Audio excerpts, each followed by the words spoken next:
Assalamualaikum warahmatullahi wabarakatuh.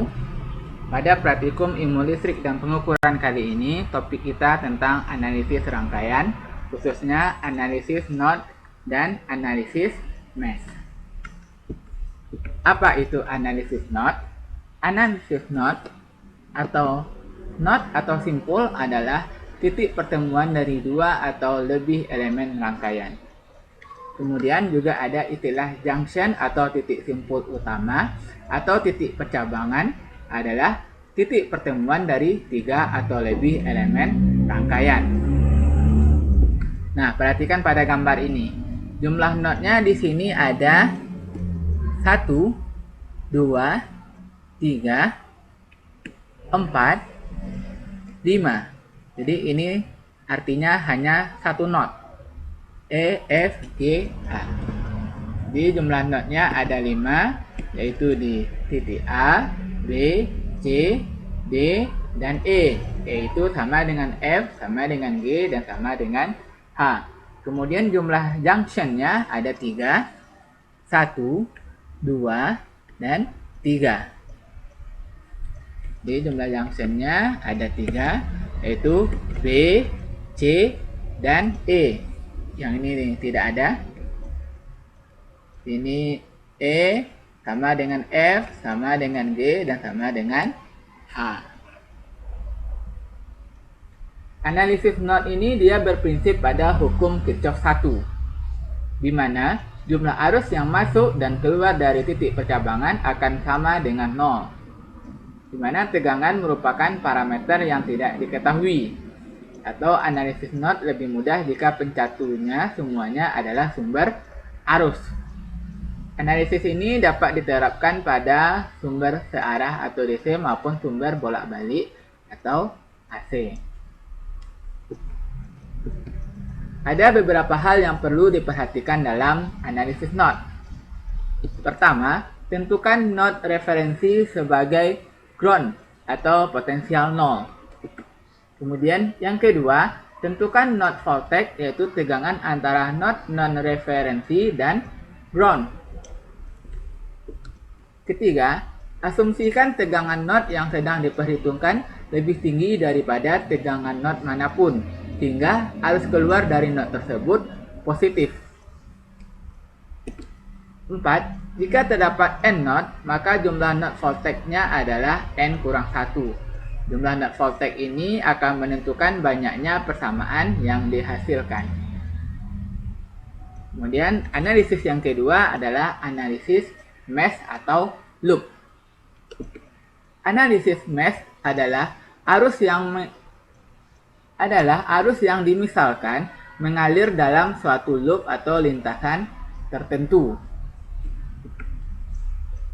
Analisis mesh sebenarnya tidak dapat diukur atau arus permisalan.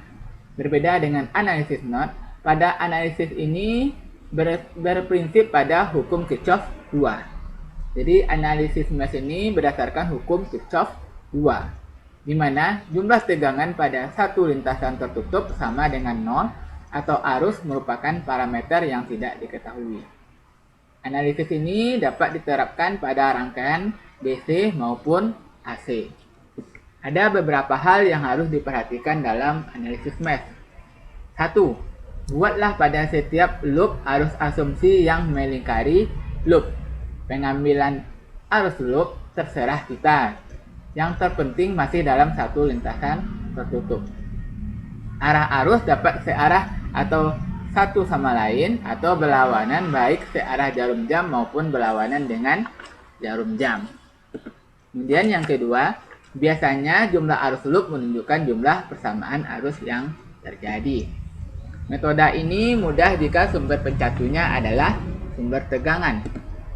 Jumlah persamaan sama dengan jumlah cabang dikurang jumlah junction ditambah 1. Baiklah, langsung saja kita mulai praktikum kita, yang mana alat dan bahannya terdiri dari beberapa buah resistor, multimeter analog, power supply, papan rangkaian, dan kabel penghubung. Baik, langsung saja kita mulai. Nah, pertama kita ukur dulu untuk tegangan yang 9 volt. ini catu dayanya. Ini untuk yang 9 volt. Kita ukur terlebih dahulu.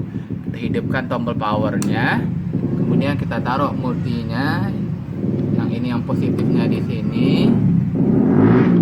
Kemudian negatifnya di sini. Terus nanti ini kita putar sampai dia ke 9 volt. Sampai ke 9 volt. Dan sekarang kita pastikan di multinya apakah dia sudah pas 9. Ini batas ukurnya 10. Dan ternyata ini berlebih 1 garis. Jadi kita mundurkan.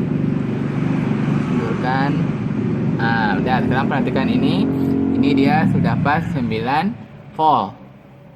Oke, kita matikan dahulu. Kita pindahkan ke sini untuk yang E-nya bernilai 3 volt. Oke, kita taruh ini di sini positifnya dan ini negatifnya.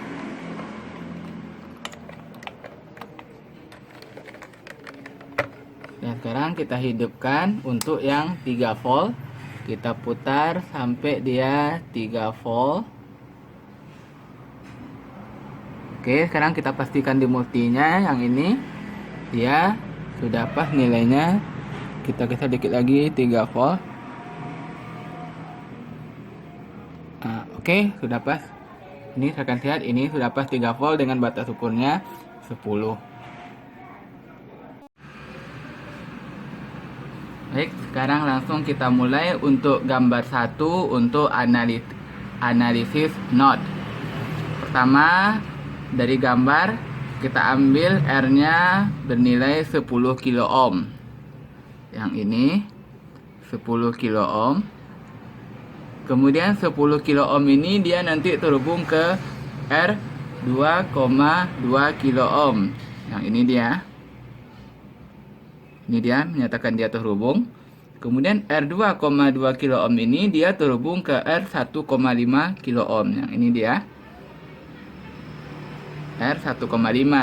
Dan R 1,5 ini dia paralel dengan R 10 kilo ohm. Ini dia paralel dengan R 10 kilo ohm. Sudah selesai gambarnya. Kemudian dari power supply yang 9 volt, yang ini, dari power supply 9 volt, positifnya masuk ke R 10 kilo ohm. Ini yang positifnya, ini sudah kita hubungkan. Ini yang merah ini kabel positifnya masuk ke 10 kilo ohm. Kemudian yang negatifnya masuk ke hubungan R 2,2 kilo ohm ke R 1,5 kilo ohm. Berarti ini dia 2,2 kilo ohm dengan R 1,5 kilo ohm. Yang ini dia untuk negatif 9 volt.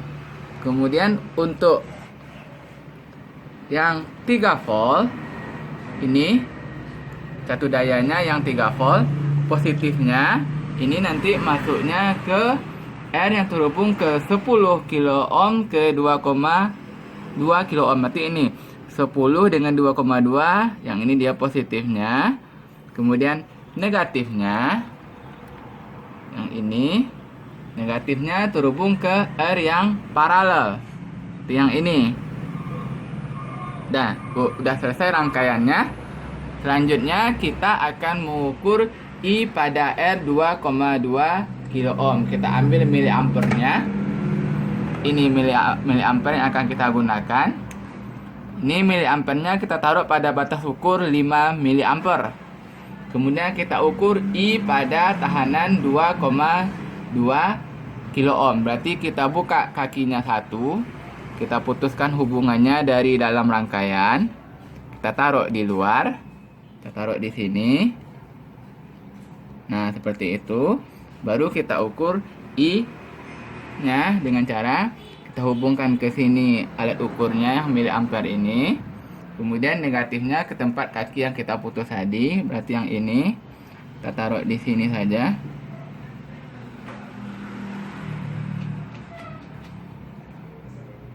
Ini dia.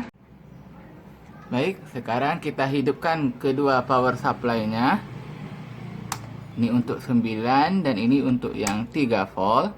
Kemudian kita baca berapa arus yang terukur pada tahanan 2,2 kilo ohm. Ini dia besar arusnya dengan batas ukur 5 mA. Nah, baik, sekarang kita lanjutkan untuk gambar 2 untuk analisis mesh atau loop. Pada gambar nomor 2, tegangannya 9 volt dan 5 volt. Maka yang ini tegangannya kita ganti menjadi 9 volt. Ini taruh di sini. Kemudian kita hidupkan. Kita putar ini sampai 5 volt.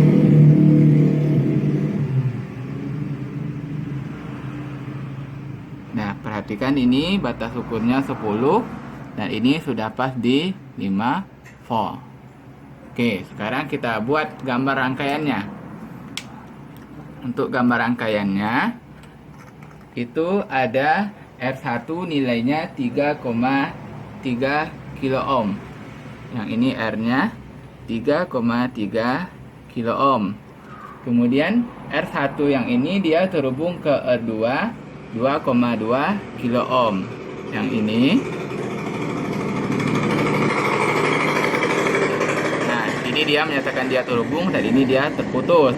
Kemudian di antara R1 dan R2 ini ada R3 senilai 1 kilo ohm. Yang ini dia. Nilainya 1 kilo ohm. Nah, udah. Kemudian dari baterai 5 volt. Nah, sekarang kita masukkan sumber tegangannya untuk yang 9 volt yang ini tadi. Ya, 9 volt ini masuk ke yang positifnya, yang warna merah ini. Dia terhubung ke R1K. Ini dia. Kemudian negatif 9 volt terhubung ke R2,2K. Kemudian dari power supply yang 5 volt, positifnya dia masuknya ke 3,3K. Kemudian negatifnya dia terhubung ke R2,2K. Yang ini juga. Nah, selesai rangkaiannya. Kita hidupkan power supply-nya. Ini kita hidupkan. Ini juga kita hidupkan untuk yang 5 volt. Nah, selanjutnya kita ukur tegangan pada tiap-tiap tahanan. Batas ukurnya 10 volt. Kita mulai dari V1 pada R1. Kita ukur di sini V1-nya. Nah, ini dia V1-nya. Silakan dibaca berapa volt, batas ukurnya 10. Kemudian V2 yang ini. Nah, silakan dibaca berapa volt tegangannya. Itu untuk V2, batas ukurnya masih 10. Kemudian untuk V3 di R3 yang ini. Ya, silakan dibaca berapa volt tegangannya. Ya, oke, sekian praktikum kita kali ini. Semoga bermanfaat. Saya ucapkan terima kasih. Assalamualaikum warahmatullahi wabarakatuh.